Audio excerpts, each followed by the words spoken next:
Okay, so go right ahead. What were you saying about the mayor's? So the mayor's office has put together a strategy for a creative economy.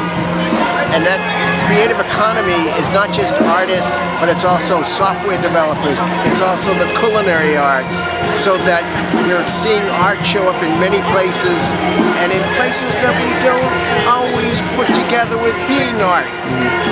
So that's what's fabulous about this, is that we have food being presented and visual art being presented, and I hope you catch some pieces of that. Yeah, it looks like they're setting up a stage over there, so I assume that's where the performance is going to be. Activity on stage, and then Paintings are going on. Painting, so that we have a lot of those artistic elements here, and that's what makes it fun, and that's what really makes a growth industry, if you will, in Washington, D.C. It's very energetic, and I must say, at my age, I'm not sure I get it all, but that's all right.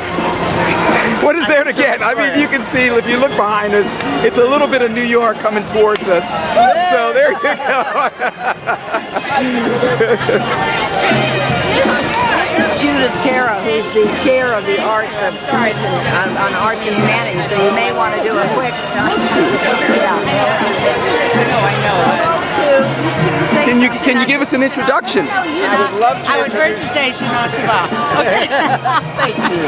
This is Judith Terra, and Judith is Good the evening. chair Well, I'll take these glasses off. of the Commission on the Arts and Humanities here in the District of Columbia.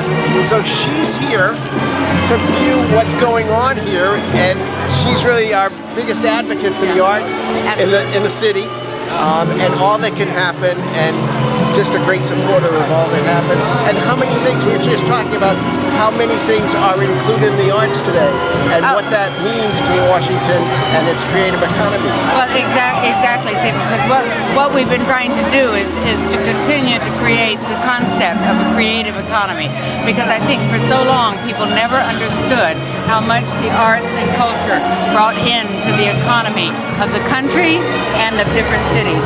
And I believe, they say here 1.1 billion, I'm telling you, I think it's 1.4 billion, Steve, okay? The income that really comes into Washington, D.C. as a city because of the arts and humanities and cultural things that are going on here. And therefore, I think, it's incumbent upon us to understand that not only are the arts important economically, but that they actually transform our lives. So if we're talking about having all these cranes up in the air, let's make sure we follow them with a sustainable lifestyle and a way of making people happy, giving them a standard of living, and helping them to learn the arts. First of all, through education, because ultimately that changes everything. You teach a child to learn ballet, and they understand physics. You teach a child music, and they understand the mathematics. So anyway, don't get me started. And by the way, the fashion, I just want to say, can I ask you about the fashion? I mean, we do have fashion here in Washington, I know right? you do, and that's all part of it.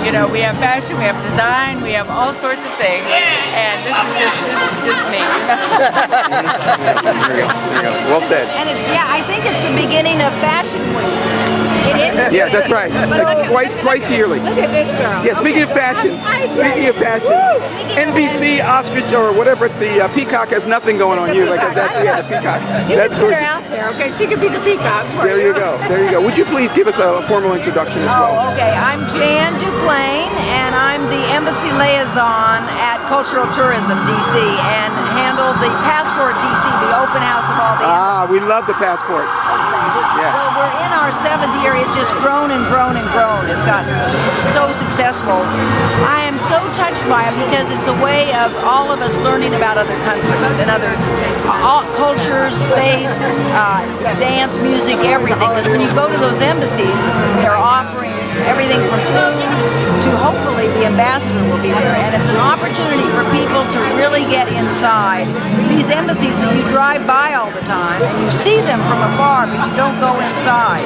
So seeing these embassies inside, you're really getting a glimpse of what it's like to be in that country for a short time. So, yeah, and I remember, and we've been fortunate because we've had such good weather the last several years at this park. It's been a success. You are so right.